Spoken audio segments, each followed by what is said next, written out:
여보세요? 박희준입니다.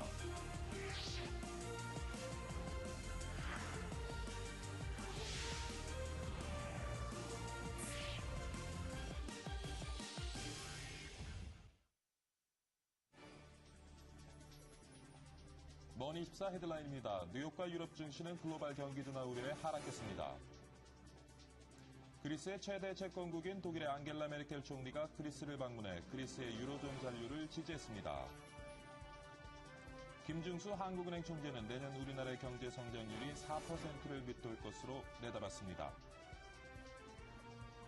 독일, 프랑스 등 유럽연합 11개국이 주식, 채권, 파생상품 등 매매에 대한 금융거래세 부과에 합의했습니다. 4일간의 일정으로 개막한 세계 지식 포럼에 모인 세계 석학들은 지식과 아시아를 위기 극복의 실마리로 꼽았습니다. 세계 지식 포럼에 참석한 김용세계은행 총재 등 경제 석학들은 새로운 경제적 가치와 기준에 대한 필요성을 언급했습니다.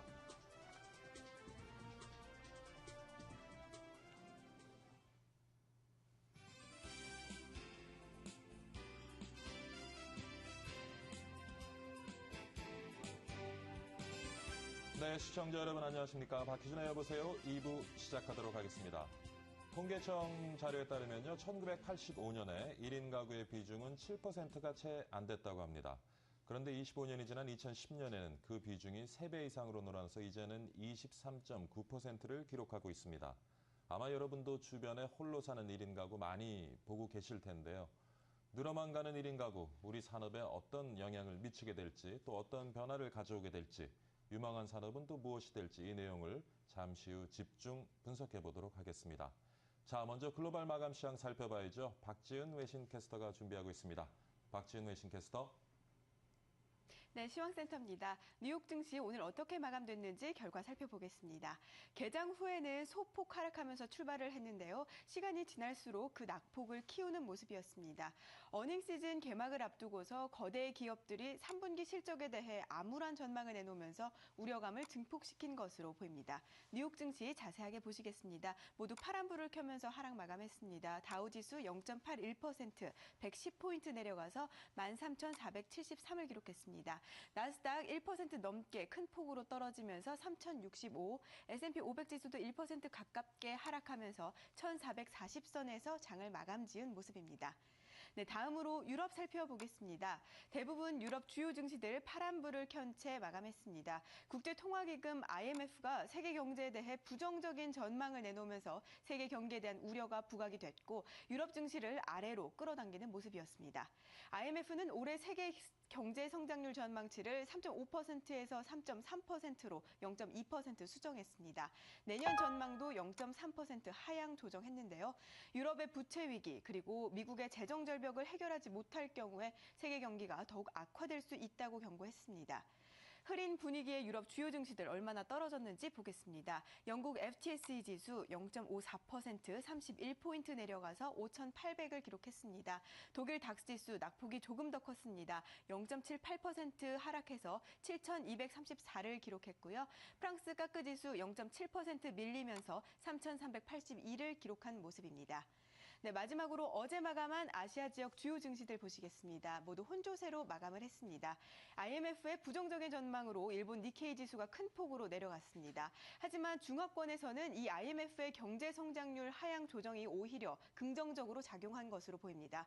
1997년 이후 최저 수준으로 떨어진 중국 주식시장에 정부가 대책을 내놓을 것이라는 기대감이 번지면서 호재로 작용한 것으로 보입니다. 자세하게 짚어보겠습니다. 일본 니케이 지수 1.06% 떨어져서 8,700선에서 마감이 됐습니다. 2주 만에 가장 큰 하락폭을 기록한 것이고요. 중국 상해종합지수 2% 가깝게 오르면서 2,100선을 회복했습니다. 홍콩 항생지수입니다. 0.54%, 112포인트 오르면서 29,900선에서 장을 마감 지은 모습입니다. 네, 지금까지 시황센터에서 전해드렸습니다. 네, 박지은 외신캐스터 글로벌 마감 시장 살펴봤고요. 머니국의 정영석 기자 연결해서 관련 내용 자세히 한번 분석해 보도록 하겠습니다. 정영석 기자. 네, 머니국입니다.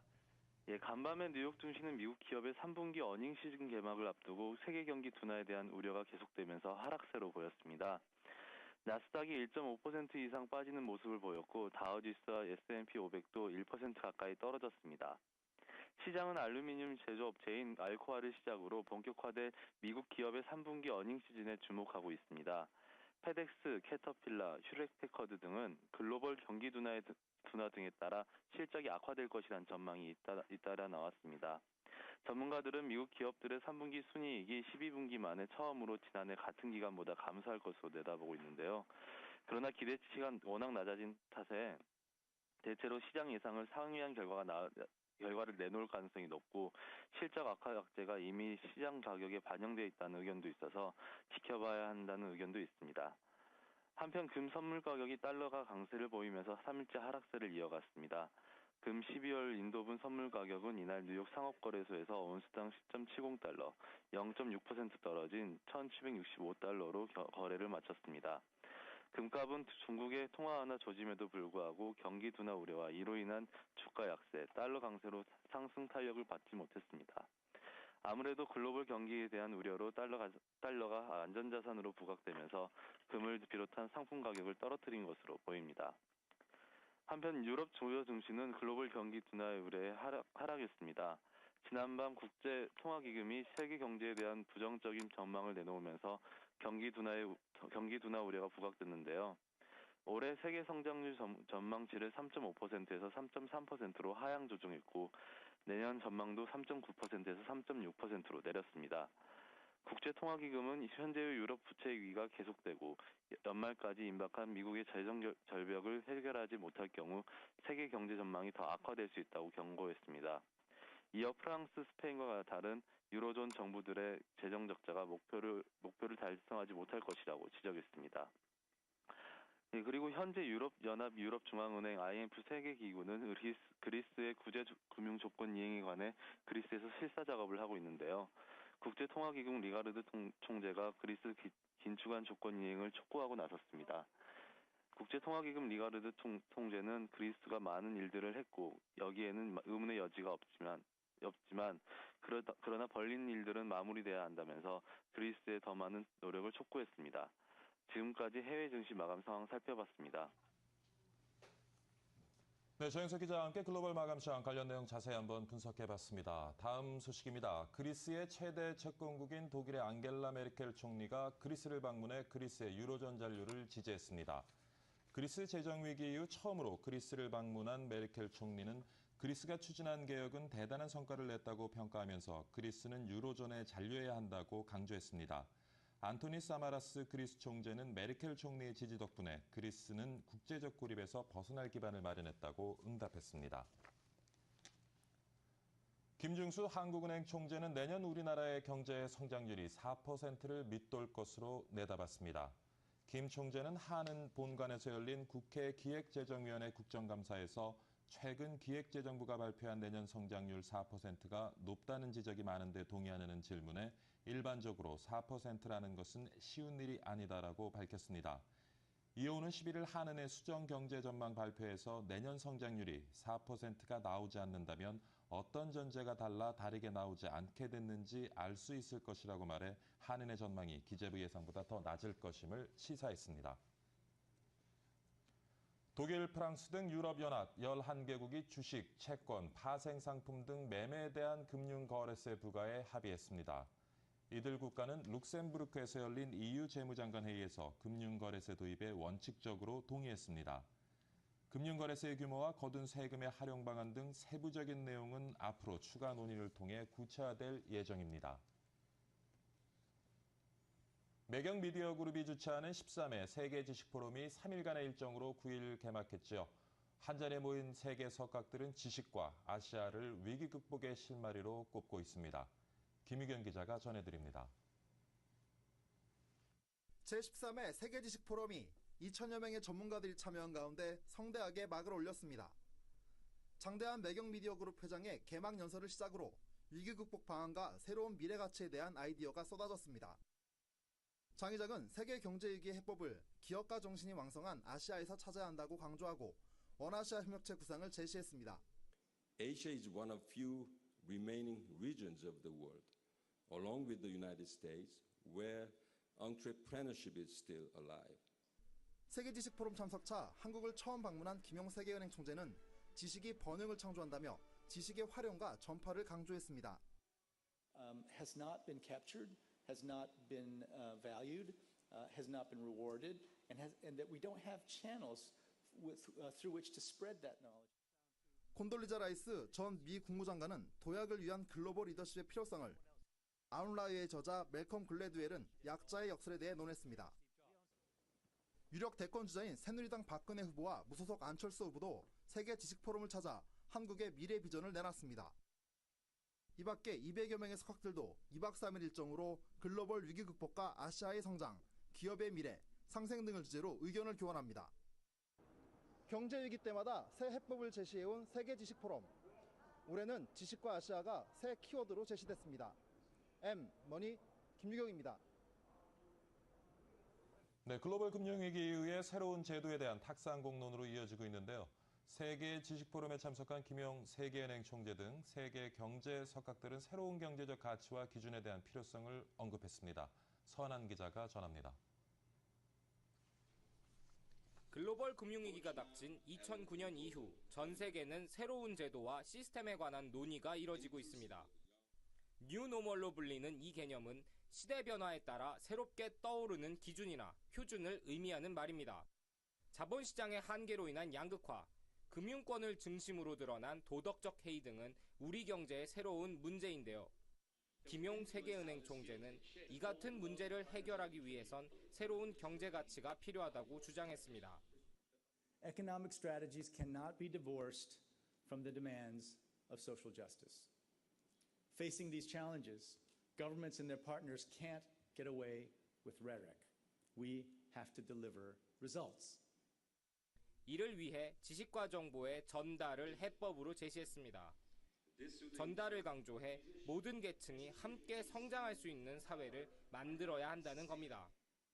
존 로저스 CFA 미국 협회장 역시 금융위기로 비롯된 자본주의의 한계를 지적하며 새로운 윤리의식 기준 필요성을 주장했습니다. 그는 특히 윤리의식 형성은 법규와 감시, 그리고 집행으로 이루어져 있는데 이 중 집행이 가장 중요하다고 강조했습니다. 강력한 처벌이 없다면 윤리의식에 따른 법규나 감시가 무의미하다는 겁니다. 한국 경제 역시 최근 금융권의 도덕적 해이가 논란이 되고 있는 만큼 세계 석학들의 조언을 귀담아 들어야 할 것으로 보입니다. 머니 서한환입니다. 네, 세계 지식 포럼에서는 스페셜 이벤트로 한일 비즈니스 포럼이 열렸습니다. 글로벌 경제 위기 해법으로 창의를 제시하고 게임화와 새로운 비즈니스 방법을 살펴봤다고 하는데요. 장남식 기자가 전합니다. 한일 비즈니스 포럼에서는 업무에 게임의 재미 요소를 가미해 효과를 보는 이른바 게임화가 새로운 혁신으로 각광받고 있다고 전했습니다. 게임이 가지는 기본적인 요소인 규칙과 점수, 그리고 성장과 몰입 요소를 업무에 가미해 효율을 높일 수 있다는 겁니다. 이 같은 게임적 요소를 마케팅에 활용하기도 하고 직원들의 업무 역량을 높이는 데 활용할 수 있습니다.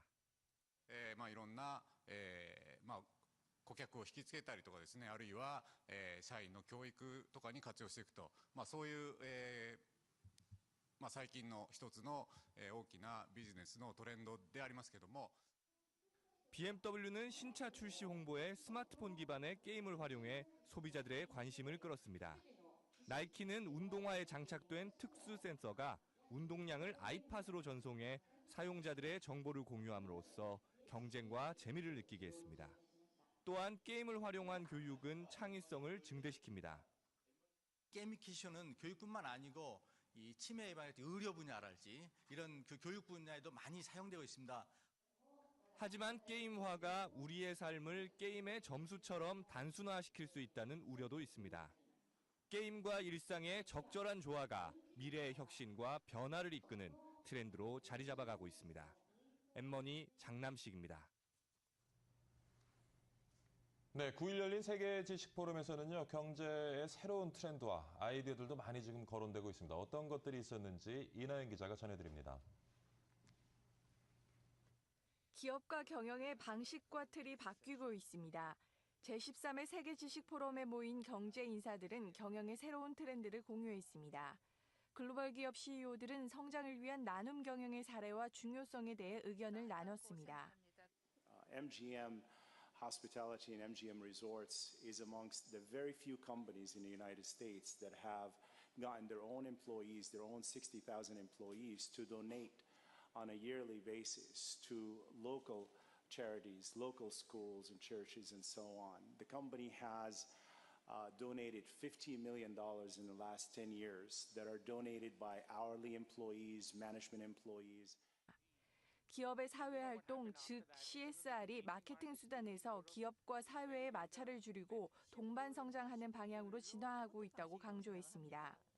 따라서 CSR 활동에서 투자 대비 수익 개념을 적용해 효율적인 CSR 투자 활동을 해야 한다는 의견이 제시됐습니다.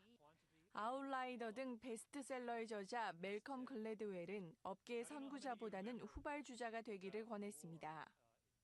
The people and companies and countries that seem to be most effective are rarely first, are rarely the most powerful or the most brilliant, but rather the ones who come along afterwards and make note of what others have done.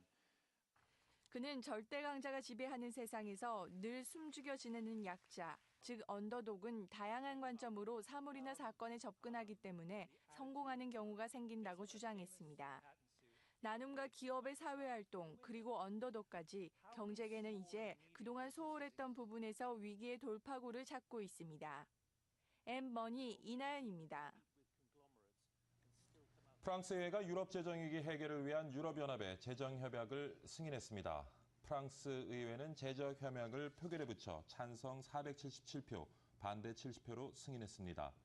EU 재정협약이 시행되면 회원국은 흑자나 균형 예산을 편성해야 하며 연간 적자 규모가 국내 총생산의 0.5%를 넘지 않아야 합니다. 티머시 가이트너 미국 재무장관이 유로존 상설 구제금융기관인 유로 안정화기구 출범에 대해 환영의 뜻을 밝혔습니다. 가이트너 장관은 인도 뉴델리에서 기자회견을 열어 유로존이 9천억 유로, 우리 돈으로 721조 원 규모의 유로 안정화기구를 출범시킴으로써 유럽 재정위기 해결에 유리한 길로 들어서게 됐다고 평가했습니다. 가이트너 장관은 이어 스페인과 이탈리아를 비롯한 유럽 전역에서 중요한 개혁이 진행되고 있다고 덧붙였습니다. 애플이 10년 전부터 경쟁업체들의 시장 진출을 견제하기 위해 특허 전쟁을 준비해오고 왔다는 보도가 나왔습니다. 뉴욕타임즈는 전직 애플 임원들의 말을 인용해 스티브 잡스 전 애플 최고 경영자가 애플은 아이폰과 관련한 모든 특허를 받을 것이라고 선언했다고 전했습니다. 신문은 하지만 지적재산권을 보호하기 위한 장치인 특허가 남발되는 소송 때문에 오히려 기술 혁신을 방해하고 있다고 덧붙였습니다. 삼성전자와 부품 장비 제조업종 8개 중소기업이 세종 특별자치시에 공장을 짓습니다. 세종시는 연동면 명양리 삼성전기 운동장에서 유한식 세종시장과 명학산업단지 입주 예정 기업 9개사 대표가 투자 유치 협약서에 서명했다고 밝혔습니다.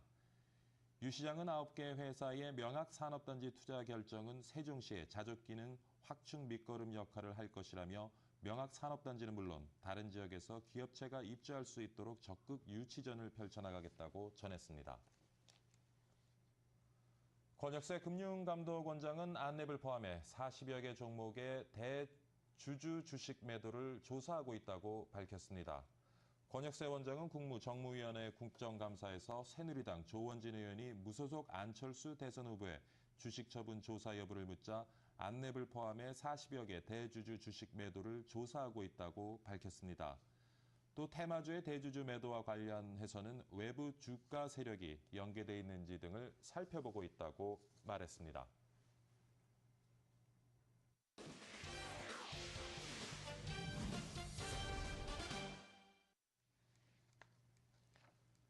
네, 오늘의 집중 관찰 종목 알아보도록 하겠습니다. 집중 관찰은 매 시간 릴레이로 종목을 실시간으로 분석해보는 시간입니다.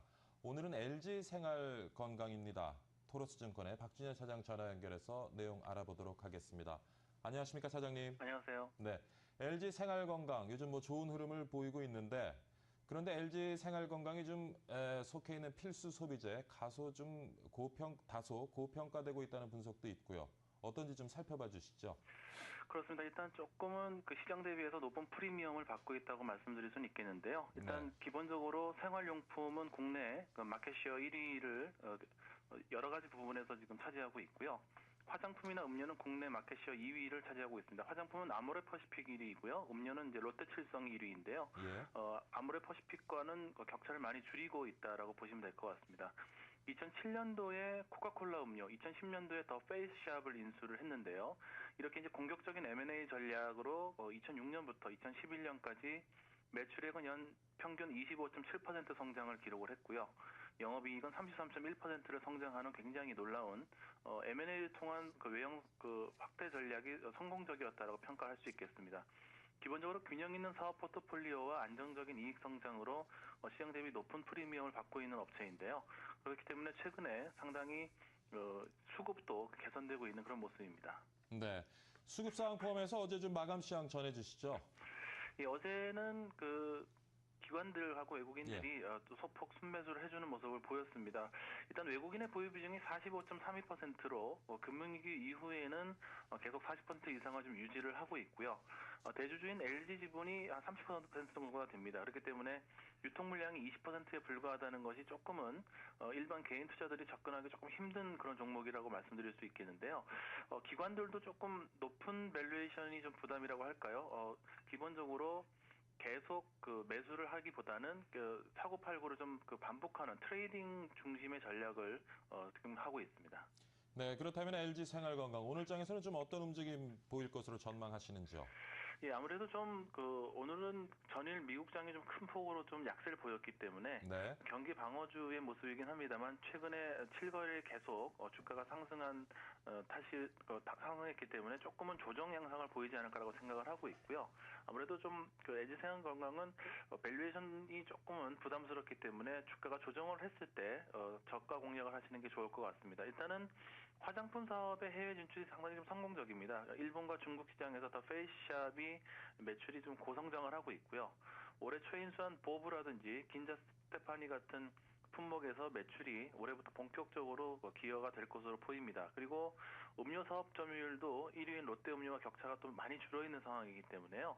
해외 진출의 지금 초기 단계라고 보시고 향후의 성장 잠재력은 분명히 높다라고 생각을 할 수 있겠습니다. 그렇기 때문에 LG 생활건강 같은 경우에는 조정 시에는 매수 전략을 드리도록 하겠습니다. 네, 지켜보도록 하겠습니다. 오늘 이른 시간 말씀 감사드립니다. 감사합니다. 네, 토러스증권의 박준현 차장이었습니다. 집중 관찰 LG 생활건강에 대한 릴레이 분석은요, 오늘 하루 동안 계속 이어집니다. 관심 있는 분들은 저희 엠머니와 함께 하시면서 지켜보시면 투자 전략 세우는 데 많은 도움 되실 것 같습니다. 잠시 후에 뵙겠습니다.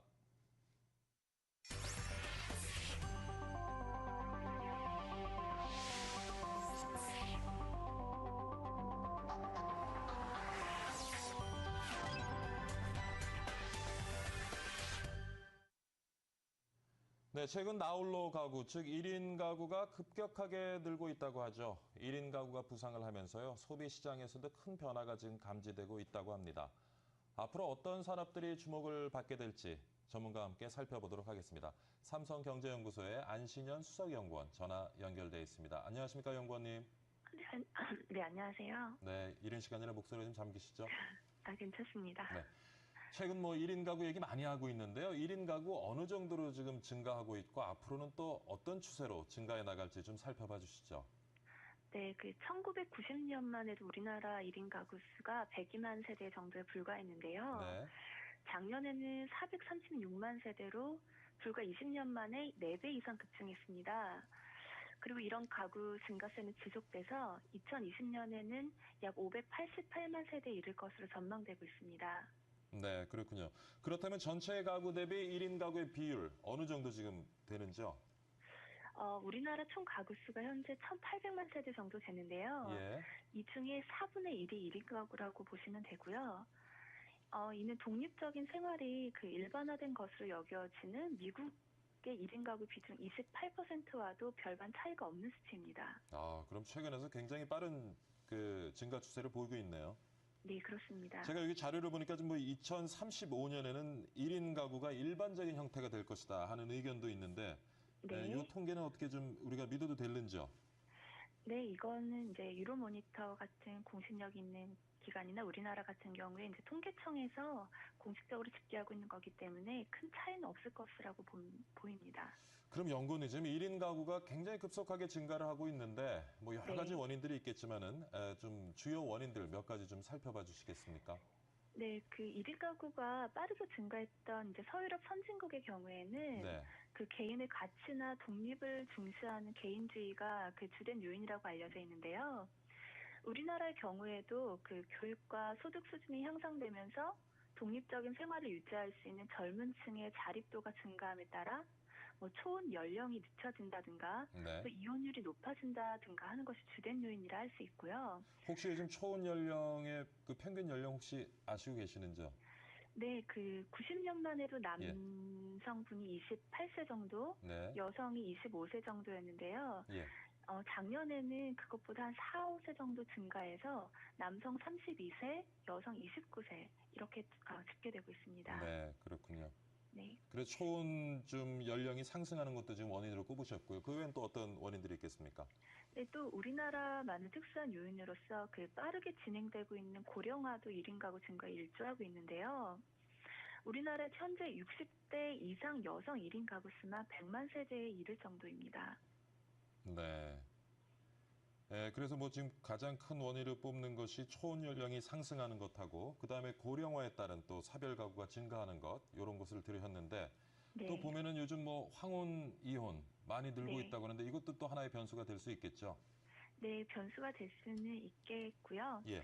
어떻게 보면 이제 그 수치가 높지 않겠지만 예. 그 황혼 이혼이라는 것이 어쨌든 나이와 연령과 상관없이 그 개인의 자립도가 증가하고 있는 추세를 대변하고 있다는 면에서는 예. 어떤 큰 흐름으로 보실 수도 있을 것 같습니다. 예, 지금 이렇게 급속하게 이제 1인 가구가 늘어나는데 몇 가지 이제 원인들을 짚어 주셨는데 그렇다면은 아무래도 뭐 1인 가구라고 해도 좀 종류가 다양하겠네요. 예, 그렇습니다. 그 1인 가구의 뭐 성별이나 예. 또 연령, 소득 수준에 따라서 그 생활 패턴이나 니즈도 다양화될 것으로 예상됩니다. 그래서 그 단일 시장으로서 1인 가구에 접근하는 것도 중요하지만 앞으로는 1인 가구를 어떤 시장으로서 세분화하는 것도 유용하리라고 생각합니다. 네. 사실 이제 1인 가구가 늘면서 거의 아까 뭐 4분의 1, 지금 전체 가구 수의 4분의 1 정도라고 했는데 그러면 시장에서 어떤 소비자의 그 소비 패턴, 성향 이런 것들도 조금 영향을 받으면서 변해갈 수가 있겠네요. 네, 어떻게 보면 1인 가구 증가는 그 가구 소형화의 단면이라고 볼 수 있는데요. 예. 이러한 그 트렌드에 대응한 상품이나 서비스가 많이 출시되고 있습니다. 예, 그렇죠. 그래서 1인 가구를 공략하기 위해서는 아무래도 뭐 기존의 4인 이상 가구 뭐 이런 것과 차별화되는 그들만의 니즈를 포착하는 것이 중요한데요. 그 아시다시피 1인 가구는 주거 공간도 좁을 뿐더러 또 일 이외의 생활 시간이 제한되어 있는 편입니다. 네. 그래서 이러한 공간과 시간 제약을 극복할 수 있는 뭐 소형 또 효율성 상품에 대한 욕구가 높은데요. 그 소형 주택뿐만 아니라 뭐 공간 효율을 극대화해주는 가변형 시스템 가구 등이 인기고요. 네. 또 기존 가전제품은 성능은 그대로 두되 그 크기만 그대로 줄인 뭐 고성능 소형 가전제품도 인기입니다. 또 그 바쁜 시간을 쪼개서 식사를 해결할 수 있는 레토르트 식품 시장이 굉장히 빠르게 증가하고 있고요. 도심의 유통 채널로서 편의점의 매출 규모도 크게 증가하고 있습니다. 또 그 젊은 층 1인 가구 같은 경우에 가족 부양 의무가 적다 보니까 자기를 위한 투자, 즉 예. 미용, 패션, 취미 등에 대한 관심이 높은 편인데요. 그 동일 연령대 직장인 중에 미혼 여성의 경우가 그 자녀가 없는 기혼 여성에 비해서 미용, 패션 등이 2.5배 가량 소비가 더 많다는 조사 결과도 있고요. 네. 또 1인 가구가 뭐 고가의 카메라나 자전거와 같은 취미용품 또 기호품 지출에 그 좀 더 자유롭다는 것은 많은 분들이 체감하고 있는 현상인 것입니다. 네, 1인 가구가 이제 늘어나면서 우리 시장의 소비자들의 소비 패턴이 이제 변해가고 있는 것 같은데 그렇다면 그렇게 시장에서 소비 패턴이 변해가면서 새롭게 이제 좀 부각되는 산업도 있을 것이고 아니면 조금 더 침체되는 산업도 있을 것 같은데요. 아까 그 1인 가구가 느는 데 대한 몇 가지 원인들을 짚어주시면서 1인 가구가 취할 수 있는 형태를 설명해 주셨는데 그 1인 가구의 형태별로 좀 특성을 잡아가지고 어떤 좀 산업 분야가 앞으로 좀 유망할 수 있을지 좀 짚어주시죠. 네. 그 1인 가구는 그 독립되어 생활하긴 하지만 쉽게 고립되기가 쉬운데요. 예. 특히 여성이나 고령자 1인 가구의 경우에는 그 신체적 안전에 대한 욕구가 높을 수밖에 없습니다. 따라서 이러한 그 욕구를 충족시켜주는 가정용 방범 서비스가 앞으로 유망하리라고 생각되고요. 네. 그 혼자 사시는 어르신들의 건강 상태를 모니터링해주는 뭐 전자제품이나 또 가족의 역할을 대신해서 가사, 간호, 또 어떤 생활 전반을 지원해주는 도우미 서비스 시장도 확대되리라고 전망됩니다. 네. 고령에 따른 뭐 사별 가구, 아까 뭐 큰 영향은 미치지 않는다고 했습니다만 이것도 이제 고령화가 점점 더 급속하게 진행이 되면 1인 가구 늘어나는 큰 원인 중에 하나가 될 텐데요. 자료를 네. 보니까 지금 뭐 현재 1인 가구에서 35에서 네. 65세 가장 네. 많은 비중을 차지하지만 2035년에 가면은 65세 이상 고령자가 무려 이제 45%나 거의 반 수준입니다. 가구의 네네. 반 수준을 차지하게 될 것이다 하는 얘기도 있는데 그렇게 되면은 앞으로 뭐 향후 한 20년 이와 관련된 시장 성장 잠재력도 클 것 같은데요. 어떻습니까? 예, 그렇죠. 이제 그 수명이 연장되면서 그 단순히 오래 사는 게 아니라 예. 그 젊음과 건강을 유지하면서 오래 사는 뭐 헬스케어나 또 안티에이징, 다운에이징과 같은 미용 산업, 또 그 혼자 사는 1인 가구가 여가와 사회의 교류를 할 수 있도록 지원해주는 서비스 시장이 확대되지 않을까 생각되고요. 예. 근데 이제 물론 이런 경우 그 소득이 적은 고령 1인 가구의 경우에는 그 사회가 분담해서 생활을 지원해야 할 대상이기 때문에 사회 비용 확대가 우려되는 면이 있는데요. 예. 이런 사회 비용 급증을 미리 예방하는 복지형 상품도 유망하리라고 봅니다. 그 예를 들어서 그 고령화율이 높은 일본의 경우에는 그 도우미가 고령 가구에 이 식사를 배달하면서 어르신들의 안위를 확인하고 또 교류하는 도시락 서비스가 등장했는데요. 예. 우리나라에서도 이러한 상품이나 서비스가 곧 등장하고 확대될 것이라고 생각합니다. 네. 오늘 좋은 말씀 감사드리고요. 네, 이른 시간에 전화 연결 다시 한번 감사드립니다. 수고하셨습니다. 네, 감사합니다. 네, 삼성경제연구소 안신현 수석연구원과 함께 늘어가는 1인 가구 원인도 분석해봤고요. 그리고 그러한 1인 가구 증가로 해서 시장의 어떤 소비 패턴이 바뀌어가면서 어떤 산업이 또 각광을 받게 될지 같이 한번 짚어봤습니다. 자, 이번에는요. 증권가에서는 그럼 1인 가구 증가라는 이슈를 어떻게 보고 있는지 한번 알아보는 시간 가져보도록 하겠습니다. 오늘 이 시간에는 유진투자증권의 정승하 연구원 전화 연결돼 있습니다. 안녕하십니까, 연구원님. 네. 1인 가구가 최근 증가하고 있다. 증권가에서도 뭐 관련되는 많은 지금 리포트가 나오고 있는 걸로 알고 있는데 1인 가구 시대에 어떤 산업들이 좀 더 각광을 받으리라고 생각하시는지요? 네, 일단 1인 가구가 늘어나는 이유가 뭐 이제 초원 연령이 상승되고 그리고 실업률도 상승, 뭐 이혼율 상승, 그러면서 이제 고령화 사회에 진입되는 이제 그 시장에서 별로 이렇게 좋지 않은 이유들로 1인 가구가 이제 늘어나는 이유를 분석할 수 있겠는데요. 뭐 이런 이유들로 인해서 1인 가구에 의한 그 소비 패턴의 변화, 그리고 기업들의 상품 컨셉들 이런 변화들 때문에 그 아무래도 이제 편의점이라든지 그리고 간편 가정 식재조업 그리고 보안 시스템 서비스업 그리고 이제 온라인 쇼핑 아무래도 1인 가구가 늘어나니까 집에서 쇼핑하는 그런 경우가 많아지겠죠. 그리고 이제 레저 용품 제조업 그리고 원격 의료 장비 제조업 이런 정도로 업종별 수혜 업종을 이렇게 볼 수 있을 것 같습니다. 네. 기업들도 아무래도 이제 1인 가구 증가 추세에 맞춰서 기업 전략을 변화시켜야 할 텐데 뭐 어떤 움직임 보이고 있습니까? 네, 일단 최근에 이제 기업들이 이런 1인 가구 증가와 소비 패턴의 변화들에 발빠르게 대응을 하고 있다 이렇게 보고 있습니다. 네. 최근에 이제 편의점 업체들 이렇게 보면 공격적인 마케팅으로 최근 편의점이 급속도로 증가를 하고 있습니다. 이제 골목 상권을 이렇게 침해한다라는 이제 그런 뭐 안 좋은 목소리도 있지만 네. 편의점 업체들이 최근에 이제 구멍가게들 우리가 이제 그 길거리에서 흔히 볼 수 있는 구멍가게들을 편의점으로 대체하는 그래서 골목들마다 편의점이 상당히 많이 증가를 하고 있습니다. 이런 것들이 아무래도 1인 가구가 증가하는 그런 거에 이제 기업의 발빠른 대응이다.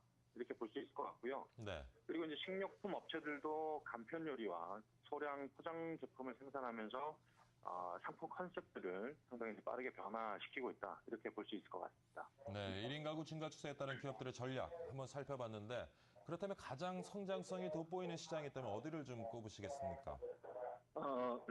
제가 봤을 때는 최근에 이제 스마트폰과 그리고 스마트 TV를 통해서도 쇼핑이 다 가능하지 않습니까? 이런 시대가 열리면서 아무래도 이제 집에 혼자 앉아서 예전에는 이제 컴퓨터만으로 뭐 온라인 쇼핑이라든지 뭐 전자결제 이런 부분들을 했다면 앞으로 이런 채널들이 다양해지면서 스마트폰과 스마트폰 TV를 보면서 바로 결제할 수 있는 시스템이 열리면서 온라인 전자결제 업체들이 상당히 유망할 것으로 보입니다. 일단 시장의 패러다임을 바꾸는 업종이라고 볼 수 있겠고요. 그러면서 이제 시장을 선도할 가능성이 높기 때문에 뭐 이런 업종들에 상당히 이제 수혜가 입혀질 것으로 보기 때문에 관심을 가지는 그런 전략이 좋을 것 같습니다. 네, 연구님 그렇다면 뭐 각광받을 만한 산업과 관련되는 투자 유망 종목들 쭉 한번 살펴봐 주시죠. 네, 이제 먼저 최근에 이제 편의점 증가 속도에 이제 피해를 없는 업종으로는 GS 리테일을 들 수가 있겠습니다. 주가가 상당히 좋게 움직이고 있고요. 그리고 간편 가정식 제조업체로는 오뚜기 들 수 있겠고요. 라면 업체로는 농심. 그리고 온라인 아까 말씀드린 온라인 결제 업체로는 KG 이니시스 그리고 다날, 한국 사이버 결제 그리고 보안 업체로는 S1 그리고 레저 업체로는 삼천리 자전거, 그리고 원격 의료 장비 업체로는 바이오 스페이스, 이런 정도로 들 수 있을 것 같습니다. 네. 이렇게 장기적인 투자와 관련된 이슈들, 투자도 장기적인 관점에서 이제 전략을 세우면서 조금 접근을 해야 될 것 같은데, 네, 투자 전략 좀 짚어주시죠.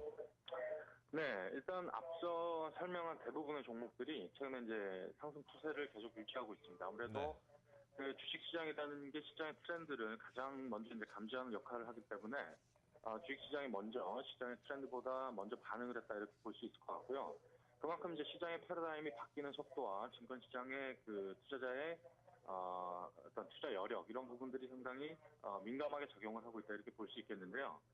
결국에는 하지만 이제 이런 시장의 트렌드만으로는 이 주식이라는 게 계속 올라갈 수 있는 상승 추세를 이어가기는 조금 힘들어 보입니다. 왜냐하면 이제 주식이라는 게 결국에는 트렌드를 갖췄다고 하더라도 결국에는 그 회사가 돈을 얼마나 버는지 그리고 앞으로의 성장성이 얼마나 이제 담보가 되어 있는지 이런 부분들이 주가 추이를 계속 이끌어갈 수 있는 요인들이기 때문에 결국에는 원론적인 얘기입니다만 실적 향상에 이제 동반되는 그런 업종들 위주로 선별적으로 투자를 하셔야 된다 이렇게 말씀드릴 수 있을 것 같은데 일단 제일 중요한 것은 시장에 선도를 할 수 있는 기업들 위주로 투자를 하셔야 된다는 겁니다. 일단 여러 가지 업체들이 지금 최근에 이제 1인 가정 업체들로 이제 수혜를 얻고 있지만 결국에는 이런 수혜를 입은 여러 가지 업체들이 있겠지만 실적 향상에 동반되고 시장을 선도할 수 있는 기업 이런 기업들 위주로 선별적으로 투자하시는 것이 투자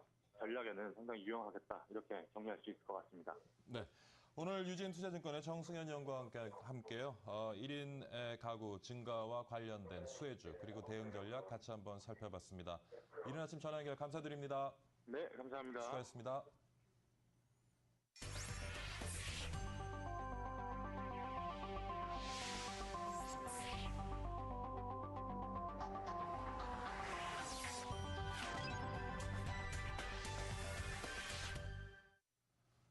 네, 이번엔 중소기업 이슈 살펴보도록 하겠습니다. 목요일마다 오늘 수요일이죠. 예, 수요일마다 와트스코리아 송국석 대표와 말씀을 나누고 있는데요. 오늘도 스튜디오에 모셨습니다. 안녕하십니까, 대표님? 네, 안녕하십니까. 네. 네. 자, 오늘 이제 얘기 나눠볼 분야는 법에 관한 내용입니다. 법이라는 이제 보호 장치도 돼야 되고 또 규제 장치도 돼야 되는데 중소기업들로서는 때로 법에 호소해도 참 제대로 보호를 받지 못하는 경우가 많이 있는데요. 어떤 어려움들 우리가 좀 생각해 볼 수 있을까요? 저희 같은 제조업은 법에 의해서 만들어져야 되는 제품들이 상당히 많습니다. 예. 그럼 법이 이렇게 만들어질 거라는 기대를 하고 투자를 많이 해놨는데 막상 법이 안 지켜질 경우에는 손실이 많겠죠. 예. 저희들은 물 사용 그건 중소기업의 문제뿐만은 아니겠죠. 그렇지만 중소기업은 타격이 더 크다는 얘기죠. 대기업이야 대응할 수 있는 능력이 있지만 중소기업들은 고지고대로 이렇게 하다 보면은 큰 문제가 발생될 가능성이 있습니다. 그래서 저희들은 이제 물 사용 기기하고 관련된 제품들을 많이 만들고 있는데 사실상 97년부터 신축한 건물에 대해서는 절수 설비를 설치해야 한다라고 법조항이 만들어졌는데 지금까지 사실상 거의 사면화되다시피 한 그런 법이었습니다. 그러나 올 7월 1일부터는 뭐 강화해서 하겠다고 하는데 그래도 법이 상당 부분 미비해서 과연 현 상태에서 법이 잘 지켜질 것인지 의문이 듭니다. 그 지금 만들어진 법안은 어떤 모든 가정에 해당되는 것인가요? 아니면 모든 사업체? 모든 건축물입니다. 모든 건축물에 해당되는. 네. 모든 건축물에 설치돼야 할 물의 사용 기기는 절수 설비를 설치해야 한다라고 명문화되어 있는데 실질적으로 그것이 현장에서 설치가 돼 있는지 안 돼 있는지 확인할 수 있는 길이 없습니다. 그래서 이번에 이제 작년에 환경부에서 절수 설비 보고 활성화 방안에 대한 연구를 진행했는데 그 최종적인 보고서에 보시면은 여기 이제 그런 내용이고요. 여기 보시면은 이제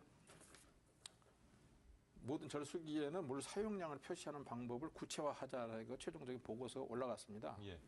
그래서 식기, 세척기, 세탁기, 대변기, 수도꼭지 등을 이제 대상으로 해서 물 사용량을 표시하겠다고 얘기를 했는데 제품에다가 물 사용량을 표시를 해놓으면은 이 제품이 절수 설비인지 아닌지 누구나 쉽게 알아볼 수 있잖아요. 그런데 이게 이제 최종 보고서에서는 그렇게 하자라고 해서 올라갔는데 막상 법이 공포돼서 발의된 걸 보니까 그 부분이 싹 빠졌어요.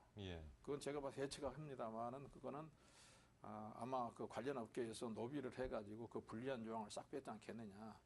업계가 불리한 조항을 뺐다 그러면 소비자들은 결국은 그것으로 인해서 이익을 볼 수 있는데 그게 빠졌기 때문에 손해를 보는 거죠. 이런 법들이 과연 얼마나 많은지 우리가 조사를 한번 해봤느냐. 법을 만드는 취지를 살려서 그 효과가 나타나도록 해야 되는데 이런 부분들이 상당히 많다는 것이죠. 네, 그렇군요. 지금 말씀하신 그 사례는 송 대표님께서 직접 경험하신 사례를 지금 말씀을 하신 건가요? 그렇습니다. 저희는 이제 뭐 이 업을 상당히 오래 해왔으면서 꾸준하게 이 의견을 제시를 하고 이렇게 반영을 해주십사 했음에도 불구하고 막상 이게 법이 통과돼서 우리가 실효성 있게 활용하려고 그러면은 엉뚱한 법이 만들어져 있으니까 지금 사실 그 법에 따라서 이제 잘 지켜지게 되면은 모든 건물에서 새로운 어떤 절수를 위한 그러한 장비를 갖다 설치를 해야 되는 거죠. 지금 현재 기왕에 설치를 할 때에 물을 효율적으로 쓸 수 있도록 만들어진 설비가 굉장히 많습니다. 그렇게 되면은 뭐 사업체들이나 일반 가정에 어떤 그런 기기를 설치하기 위한 또 어떤 경제적인 부담이 지워지지 않을까요? 글쎄요, 우리가 처음부터 이걸 이제 장기적인 관점에서 절수를 하게 되면 모두가 이익이겠습니다만은 그렇지가 않습니다. 지금 현재 저희들이 약간의 비용은 이제 추가가 되겠지만 투자비에 비해서 효율을 따져봤을 때 저희가 이제 제품을 생산해서 공급하는 입장에서 보면은 예를 들면 양변기 하나에 부속값 차이가 한 3, 4천 원 정도 차이가 날 수 있습니다. 그런데 그걸 설치를 해놓으면은 1년에 양변기 하나에 몇만 원 정도의 그 절수 효과가 나타나거든요. 그런데 그 구조가 소비자들이 직접 사용해서 설치를 하는 것이 아니고 중간에 설비업체나 건설사들이 설치를 해주면 소비자들은 무심코 사용하게 되죠. 그러니까 중간에 그 유통업체들의 이익을 몇천 원 때문에 소비자들은 그것에서 사용하는 기간까지 5년이고 10년이고 계속 1년에 몇만 원씩을 손해를 보는 결과가 되는 거죠. 지금 사실은 어떤 법이 마련되어졌지만 그 법이 제대로 지켜지지 않음으로 해서 그 법을 보고 이제 기술 개발도 하고 제품을 생산했는데 시장이 제대로 만들어지지 않는 그런 어떤 중소기업의 어려움을 지금 얘기를 하셨는데 자, 그렇다면 이렇게 법이 지켜지지 못하고 있는 이유 어디 있다고 생각을 하시는지요, 대표님? 글쎄요, 여러 가지 이제 이해관계자들이 많겠습니다만은 그 법을 만들 때 그 기준, 잣대는 이 법이 국가와 소비자 모두에게 이익이 되느냐 안 되느냐를 따져서 만들어져야 되는데 특정 업체 한두 사람의 목소리 큰 사람의 의견이 반영이 돼서 그 사람의 이익을 대변하는 법이 되면 이건 법이 아니죠. 그래서 지금 대부분의 법들이 상당 부분 그런 것들이 많습니다. 그래서 이제 그런 법들이 좀 정비가 되고 실효성이 있게 바꿔줬으면 좋겠습니다. 지금 사실 말씀하시는 부분은 비단 중소기업 문제뿐만 아닌 것 같고요. 뭐 대기업도 마찬가지일 겁니다. 그리고 또 일반 우리 시민들도 마찬가지일 것이고 좀 법이 지켜주고 어떤 일관성을 가지고 그것이 시행되는 것은 모두에게 필요한 일 같고요. 자, 뭐 이랬건 저랬건 간에 이 문제에 대해서 송 대표를 비롯한 업계에서는 어떤 노력을 최근에 하고 계시는지요? 저희들이 이제 꾸준하게 의견을 내고요. 예. 1년에 한두 번씩은 우리가 이런 부분들이 좀 미흡하니까 바꿔주세요. 그리고 네. 또 기술 개발이 이만큼 발전됐으니 소비자 편익을 위해서 이렇게 바꿔주는 게 좋겠다라고 얘기를 합니다. 그러나 이게 이제 워낙 그 공무원 조직이라고 하는 것이 또 자주 바뀌어요. 예. 이 사람하고 얘기를 해서 좀 이해가 될 만하면 또 바뀌어버리고 그러다 보니까 한 가지 현안을 가지고 3, 4년, 길게는 4, 5년씩 갑니다. 사실상 이게 절수 설비를 설치해야 한다고 한 것이 15년 전에 만들어졌는데요. 아직까지 보급률이 10%가 안 됩니다. 이게 법을 그렇게 90%는 안 지킬 수밖에 없는 법을 만들어 놨다면 이건 잘못된 거 아니겠습니까? 혹시 그 법이 어떤 법인지 좀 알 수 있을까요? 수도법 15조에 그 예, 명시가 되어 있는데요. 예. 그것을 체크할 수 있는 기능이 없습니다. 예. 그러다 보니까 이제 지자체에서는 이 법을 지키기 위해서 이런 준공검사 시에 절수 설비 확인서라는 것을 첨부하게 되어 있는데 네. 여기에 이제 분명한 나열이 되어 있습니다만은 이게 절수 설비인지 아닌지 확인할 수 있는 방법이 없어요. 예. 여기에 지금 적합 여부를 해가지고 KS하고 환경 마크 등이 있는데 예. KS나 환경 마크하고는 절수 설비 기준하고는 안 맞습니다. 그러니까 이걸 확인하고 해주면은 허위 표시가 되는 거죠. 예. 그렇게 이 자체가 내가 봤을 때는 준공검사 때 첨부해야 되는 서류이긴 하지만 이 자체가 전부 다 허위 표시다 그런 얘기죠. 네. 아마 뭐 그동안 기술 개발과 특허권 보유 등을 위해서 애쓰신 것도 있고 일종의 법적 보호 장치를 스스로 마련하고 계시는 그런 어떤 노력의 일환이라고 볼 수 있을 텐데요. 또 뭐 어떤 중소기업에서 어떤 노력이 또 필요하다고 생각을 하시는지요? 그래도 뭐 공무원 조직이라는 것은 우리가 특성을 이해하고 끊임없이 두드리다 보면 문이 열리지 않겠느냐. 그래서 저희들이 이제 그 환경부를 주무부서인 법을 만드는 주무부서 환경부를 또 하기도 하고 한편은 또 이걸 실행하는 집행하는 지자체를 대상으로 해서 저희들이 또 의견을 내고 이렇게 합니다. 이번에 다행스러운 것은 인천광역시에서는 그 현장에 나가서 절수 설비인지 아닌지 확인하려고 그러니까 예. 방법이 없다. 그래서 환경부에다가 이걸 정책 건의를 해가지고 아마 자기들이 필요에 의해서 이걸 좀 바꿔주십사 이렇게 안을 냈기 때문에 좋은 방향으로 바뀌어 나가지 않을까 이렇게 예측합니다. 네. 알겠습니다. 뭐 지금 와터스 코리아가 어떤 법이 만들어지고 그것이 제대로 지키지 않았기 때문에 겪은 어떤 사례를 가지고 오늘 말씀을 하셨는데 좀 일반적으로 우리 중소기업들 입장에서 한번 좀 짧게 한마디를 해주시죠. 저희들이 이제 그 현실에 들어가면은 우리 법의 적용을 막 이렇게 해야 한다라고 해서 우리는 그걸 지키려고 최대한 노력을 합니다. 예. 그런데 이제 저희들이 지킬 수 없는 그런 구조들이 있는데요. 예를 들어서 저희 회사에 비가 올 때 물건을 싣기 위해서 갑바를 쳤는데 예. 그걸 갖다가 저희들이 신고를 하지 않았다 해가지고 과태를 물리는 그런 경우도 있거든요. 예. 그런 건 좀 더 현실적으로 또 완화시켜주는 게 좋지 않겠나 이렇게 생각이 됩니다. 예. 우리 중소기업들 좀 법의 보호를 제대로 받고 법을 보고 또 투자한 그러한 노력들이 결실을 제대로 맺었으면 좋겠습니다. 오늘 와터스코리아 송국석 대표 모시고요. 중소기업 가지고 있는 여러 가지 현안들을 살펴봤습니다. 오늘 수고 많으셨습니다. 네, 감사합니다. 네.